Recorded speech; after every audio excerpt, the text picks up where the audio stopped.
Our next competitor very aptly calls himself a sculptor of the human physique. And it's Frank Zane, USA. Have you ever wondered why some legends are remembered forever, while others, despite holding the crown, slowly fade into the shadows of history? Thing that I've stuck with in my life occurred at age 14, and bodybuilding was one of those things.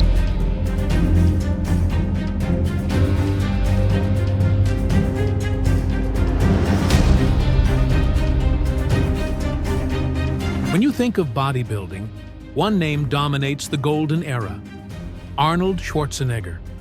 The charisma, the size, the movies, the legacy. But here's the strange thing. If Zane's body was so flawless, so mathematically perfect, why don't more people know his name? Why isn't Frank Zane remembered the same way as Arnold? But in Arnold's shadow stood a man who represented something entirely different. A man who wasn't the biggest, wasn't the loudest, but who may have been the most perfectly built bodybuilder the world has ever seen.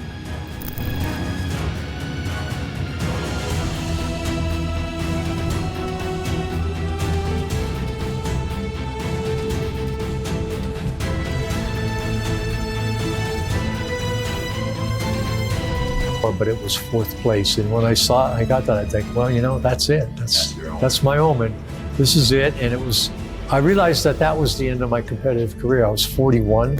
His name was Frank Zane.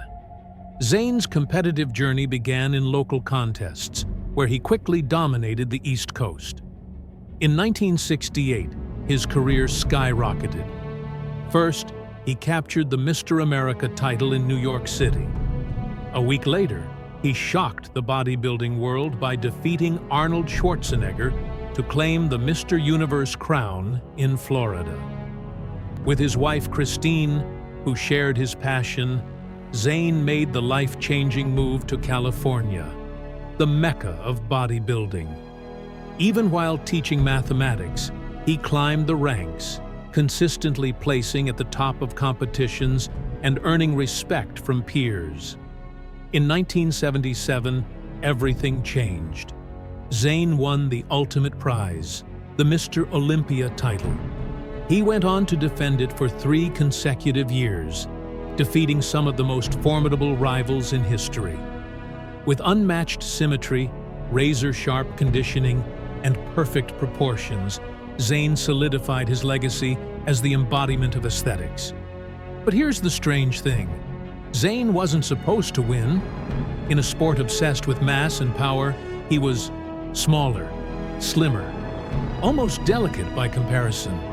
And yet, somehow, he beat giants. Not once, not twice, but 3 times as Mr. Olympia.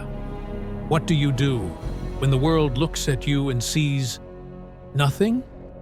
Frank could have accepted it. He could have faded into the background.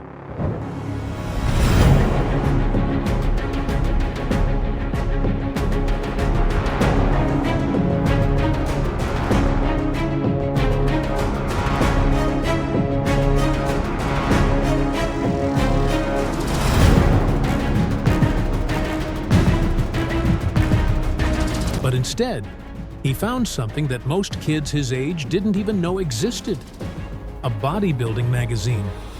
And in that moment, his world changed. Inside those pages, Frank saw physiques that looked more like statues than men. Muscles sculpted with precision. Lines so sharp, they resembled art more than brute strength. So here's the problem. If Frank Zane's physique was so flawless, why isn't his name spoken with the same reverence as Arnold? Why has the man nicknamed the chemist, the so-called aesthetic king, been nearly forgotten outside hardcore bodybuilding circles? But being obsessed with symmetry created its own problem. In the early bodybuilding scene, nobody cared about symmetry. Nobody cared about proportions. They cared about size. The golden land of sunshine, beaches, and bodybuilding's beating heart, Muscle Beach, Venice. It was here the champions were made. where Arnold, Franco, Draper, and Columbu trained, where the golden era wasn't just born, it was sculpted in iron. But here's the problem. Frank Zane was walking into a world dominated by giants. Men 40, 50, sometimes 70 pounds heavier. Men who looked like living tanks. Then join us here at Iron Beast Warrior. Hit that like button, subscribe, and ring the bell.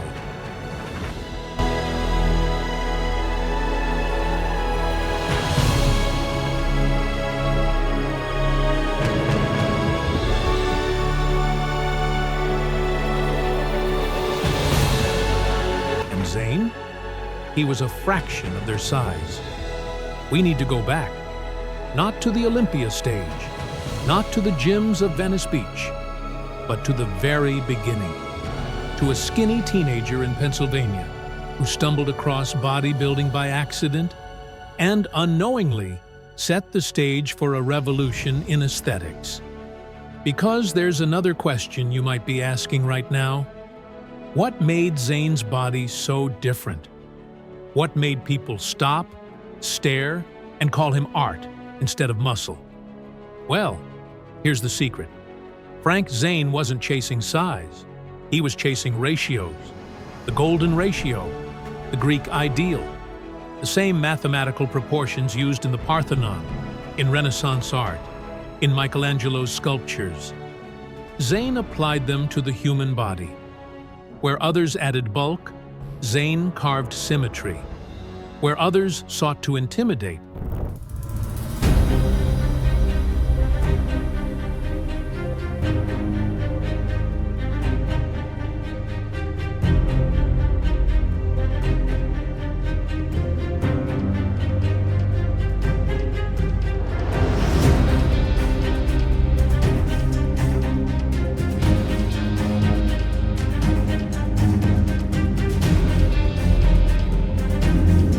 Zane sought to inspire.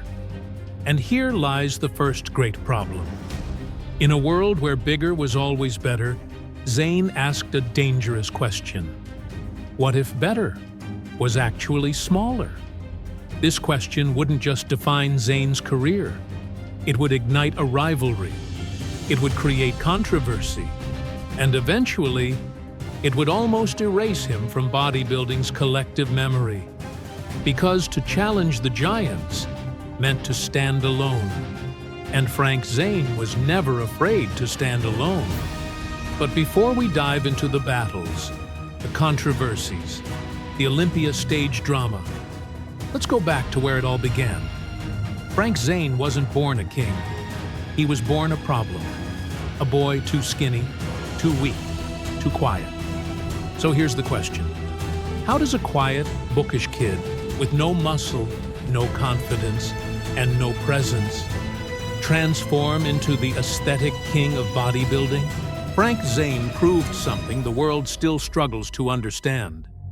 That perfection isn't always about size. Sometimes it's about balance, about beauty, about art. Frank Zane stands as a timeless symbol of bodybuilding's golden era. His physique wasn't just built on size, it was crafted with artistry, balance, and discipline. While giants like Arnold and Sergio represented raw power, Zane represented attainable perfection, inspiring generations of athletes and fitness enthusiasts. He proved that bodybuilding wasn't just about being the biggest, it was about being the most complete. This is the legacy of Frank Zane, the aesthetic king of bodybuilding. Find the link down below. Thanks for watching. If you enjoyed this deep dive into the golden era, make sure to like, subscribe, and join us next time for more legendary stories. Only on Iron Beast Warrior. The real question is, will the future of bodybuilding return to Zane's golden standard?